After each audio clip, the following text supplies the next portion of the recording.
কালো রঙের সাথে সম্পৃক্ত সমস্ত রক্ষণশীল ধারণাকে ভাঙছেন এই মডেল, কারণ সৌন্দর্যের সাথে গায়ের রঙের কোনো সম্পর্ক নেই। ইনি হলেন সঙ্গীতা ঘারু, যিনি নিজের শ্যামলা রং নিয়ে গর্ব করেন। রাজস্থান থেকে বেরিয়ে র্যাম্প অবধি পৌঁছানোটা একেবারে সহজ ছিল না তার কাছে। যোধপুরের মারোয়াড়ি পরিবার থেকে আগত সঙ্গীতা যখন মডেলিং ক্যারিয়ার বানাতে চাইলেন, তখন তার পরিবার তার বিরুদ্ধে ছিল, কিন্তু নিজের মনের কথা শুনে পুরনো ধ্যান ধারণাকে ভেঙে তিনি মডেলিং করার সিদ্ধান্ত নেন। শুরুর দিকে গায়ের রঙের জন্য তাকে বহুবার প্রত্যাখ্যান হতে হয়েছিল।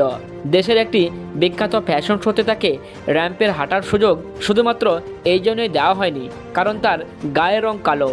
নিজের স্বপ্নের প্রতি বিশ্বাস রেখে সঙ্গীতা নিজের প্রচেষ্টা চালিয়ে যান।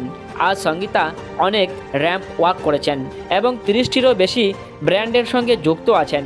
সঙ্গীতার মতো স্টোরিওটাইপ ভেঙে নিজের গুণ দিয়ে দুনিয়া জিতে নেওয়া সকল নারীরা আমাদের জন্য অনুপ্রেরণা।